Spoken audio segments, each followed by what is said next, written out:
Hello friends, இன்றைக்கி நம்ம பார்க்க போகிற இந்த லெசன் வந்து from the diary of Anne Frank written by Anne Frank. இது நம்ம கிரேட் 10 ஃபர்ஸ்ட் ஃப்ளைட் புக்கோட 4th lesson.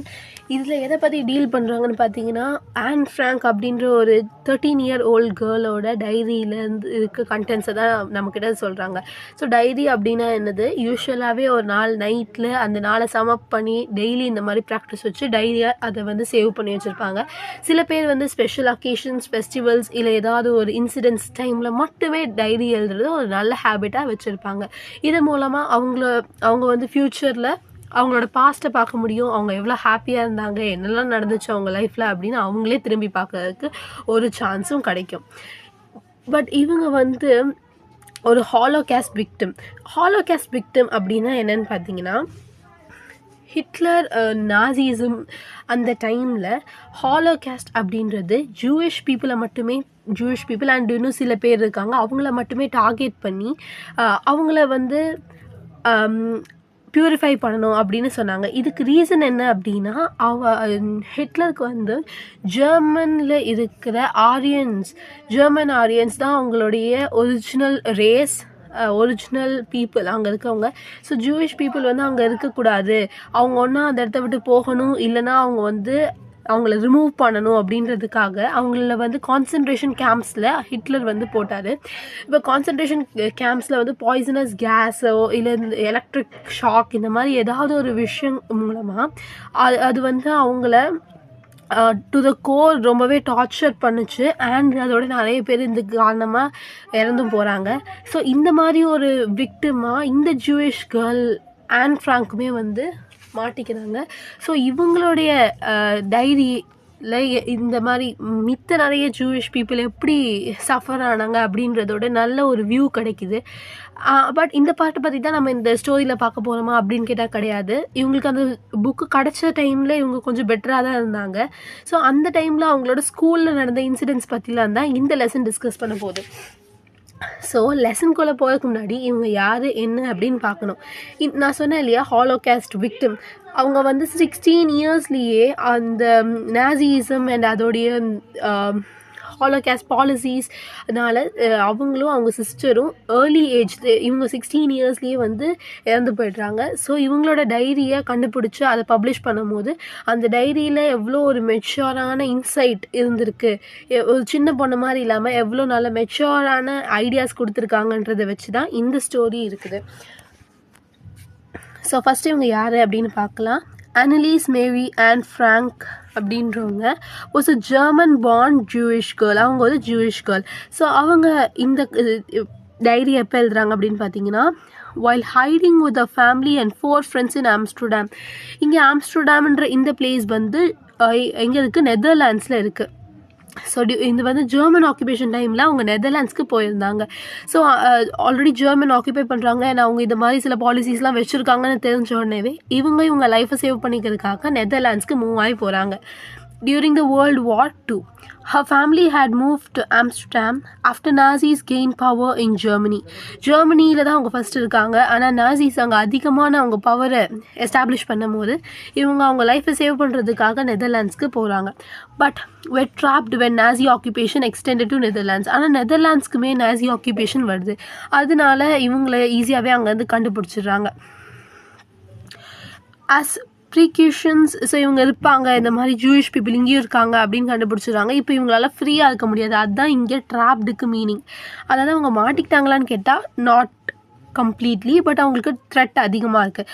As precautions against the Jewish population increased. So Jewish பாப்புலேஷனுக்கு அகெயின்ஸ்டாக எல்லாருமே மாறுற அந்த டைமில் அந்த ஜெர்மன் ஆரியன் சில பேர், அதுக்கப்புறம் நாசி ரூல்னால இந்த மாதிரி ஜூயிஷ் ஆக்குபேஷன் வந்து குறைஞ்சிட்டு இருந்துச்சு. The family went into hiding in July 1942 in hidden rooms in their father Otto and Frank's office building. So அவங்க அப்பா பேர் வந்து Otto Frank. So Otto Frank அவருடைய ஆஃபீஸ் பில்டிங்கில் சில ரூம்ஸ் ஹிடன் ரூம்ஸாக இருந்திருக்கு. அந்த இடத்துல அவங்க ஹைடிங்லேயே வாழ்ந்துருக்காங்க. ஸோ இந்த மாதிரி அவங்க 2 இயர்ஸாக ஹைடிங்கில் இருந்திருக்காங்க. அதுக்கப்புறம் என்ன ஆகுதுன்னு பார்த்தீங்கன்னா, அவங்கள பிட்ரே பண்ணி அவங்கள வந்து கான்சன்ட்ரேஷன் கேம்ப்ஸ்க்கு ட்ரான்ஸ்போர்ட் பண்ணிடுறாங்க. அந்த கான்சன்ட்ரேஷன் கேம்பில் நடந்த டார்ச்சர் நம்ம சொல்லலாம். அதனால என்ன ஆகுது அப்படின்னு பார்த்தீங்கன்னா, and died of typhus in Bergen Belsen. So typhus அப்படின்றது வந்து ஒரு லங் ரிலேட்டட் இஷ்யூ.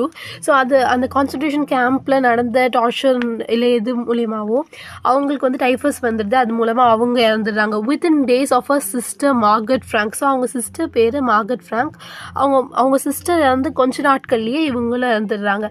பட் யாராவது இதையும் தாண்டி சர்வை பண்ணி வந்தாங்களா அப்படின்னு கேட்டால் ஓட்டோ ஃப்ராங்க் சர்வை பண்ணி வந்தார். ஓட்டோ ஃப்ராங்க் அப்படின்றது யாருன்னு பார்த்தீங்கன்னா ஆன் ஃப்ராங்கோட ஃபாதர் இல்லையா? அவர் மட்டும் தான் சர்வை பண்ணி வராரு. The only survivor of the group returned to Amsterdam after the war ended. war முடிஞ்சதுக்கு அப்புறமா அவர் வராரு. வரும்போது அந்த இடத்த அவங்க பொண்ணுலாம் இருந்திருப்பாங்க, இப்போ அவங்க இல்லைன்னும் போது அதை பார்க்கும்போது தான் என்ன கண்டுபிடிக்கிறாருன்னு பார்த்தீங்கன்னா, to find that her diary had been saved. So அவங்க டைரி இருக்குது அப்படின்னு அதை பார்க்குறாரு. அதை பார்க்கும்போது அவருக்கு என்ன தெரியுது, இது வந்து ஒரு ஆர்டினரி சின்ன பொண்ணோட டைரி மாதிரி இல்லை, இது ரொம்பவே மெச்சூரான தாட்ஃபுல் இன்சைட்ஸோட ரொம்பவே நல்லா இருக்குது படிக்க அப்படின்னு அவர் யோசிக்கிறாரு. Convinced that it was a unique record, he took action to have it published. So இவர் தான் வந்து பப்ளிஷ் பண்ணுறாரு. அதுக்கப்புறம் ஓட்டோ ஃப்ராங்க் நிறைய இயர்ஸ் வாழ்ந்தாரான்னு கேட்டால் கண்டிப்பாக இல்லை. அவர் ரொம்ப சில நாள் தான் வாழ்ந்தார். பட் அந்த டைமுக்குள்ளே எப்படியாவது அவரோட பொண்ணோட டைரி பப்ளிஷ் ஆகிடணும் அப்படின்னு அதை வந்து இங்கிலீஷ் லாங்குவேஜில் ட்ரான்ஸ்லேட் பண்ணி பப்ளிஷ் பண்ணுறாரு. ஏன்னு பார்த்தீங்கன்னா இவங்க டச் லாங்குவேஜில் தான் கான்வர்ஸ் பண்ணுறது, அதே மாதிரி டச் லாங்குவேஜில் தான் அவங்க இது டைரியுமே எழுதியிருக்காங்க. பட் எல்லாருக்கும் அது ரீச் ஆகணும் அப்படின்னா வேர்ல்டில் நிறைய பேர் பேசுகிற இங்கிலீஷில் தான் அது போகணும். அப்போ தான் இந்த நாசிசமோடைய ஒரு அதர் சைடு எவ்வளோ பீப்புள் கஷ்டப்பட்டிருக்காங்க அப்படின்றது வெளியே தெரியும் அப்படின்னு அவர் இங்கிலீஷில் அதை பப்ளிஷ் பண்ணுறாரு. அண்ட் அப்படி அதை பப்ளிஷ் பண்ணும் போது அதுக்கு அவர் என்ன நேம் கொடுக்குறாரு, the diary of a young girl அப்படின்ற நேம் கொடுக்குறாரு. The diary was given to Anne Frank. இப்போ நம்ம பார்க்க போகிறது அந்த டைரி பற்றி. The diary was given to Anne Frank for her 13th birthday கொடுக்குறாங்க and chronicles the events of her life from 12 June 1942 until the final entry of 1 August 1944. So chronicles அப்படின்னா என்னென்னா ஆர்டர்டாக இருக்குது, அந்த ஈவெண்ட்ஸ்லாம் ஆர்டர்டாக இருக்குது. எந்த டைம்லேருந்து 12th June 1942லேருந்து ஃபைனல் என்ட்ரி லாஸ்ட்டாக அவங்க எழுதுகிற அந்த என்ட்ரி வந்து 1st August 1944. அப்போ அவங்க ஜஸ்ட் 15 years தான் அப்போவே அவங்க ஃபைனல் என்ட்ரி எழுதியிருக்காங்க.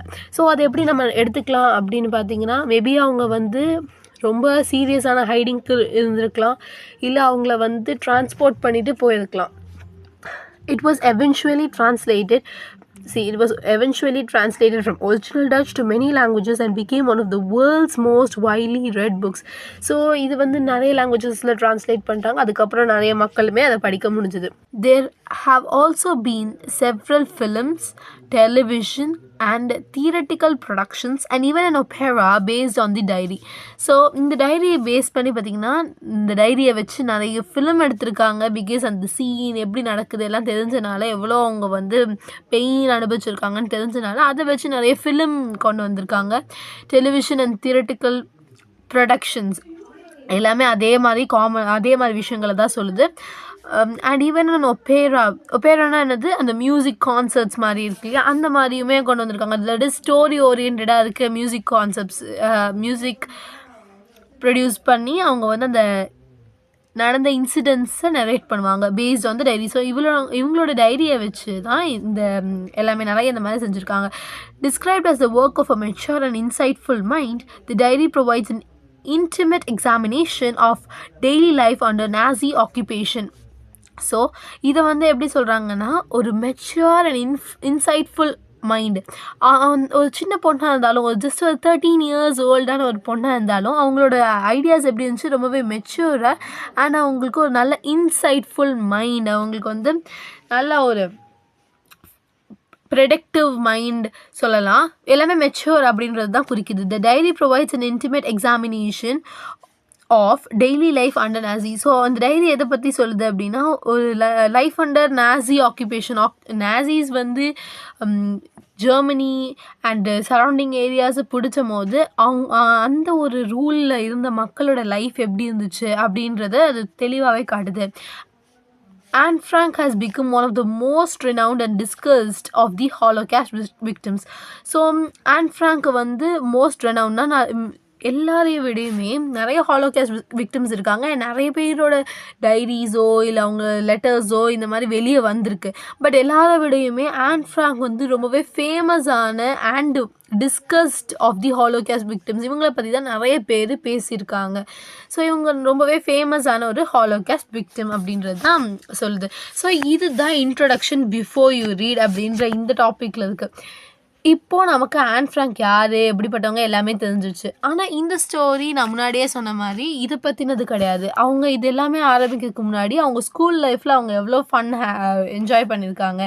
அண்ட் அவங்களோட இன்ட்ரோ, அந்த பிகினிங், அவங்களுக்கு டைரி கிடச்ச பிகினிங்கில் அவங்க எப்படி ஃபீல் பண்ணி எழுதியிருக்காங்க அப்படின்றது தான் இந்த பார்ட், இந்த ஸ்டோரியே வந்து ஃபோக்கஸ் பண்ணுது. அண்ட் இது ஸ்டோரி எதை பற்றினது அண்ட் இதோட லைன் பை லைன் எக்ஸ்ப்ளனேஷனை நம்ம கம்மிங் டேஸில் வீடியோவாக பார்க்கலாம். தேங்க்யூ ஃபார் வாட்சிங். அண்ட் உங்களுக்கு இது பிடிச்சிருந்துச்சு அப்படின்னா, அதே மாதிரி உங்களோட ஃப்ரெண்ட்ஸுக்கும் பிடிக்கும் அப்படின்னு நினச்சிங்கன்னா இந்த வீடியோவை உங்கள் ஃப்ரெண்ட்ஸ்க்கு ஷேர் பண்ணுங்கள். And subscribe to support me. Thank you.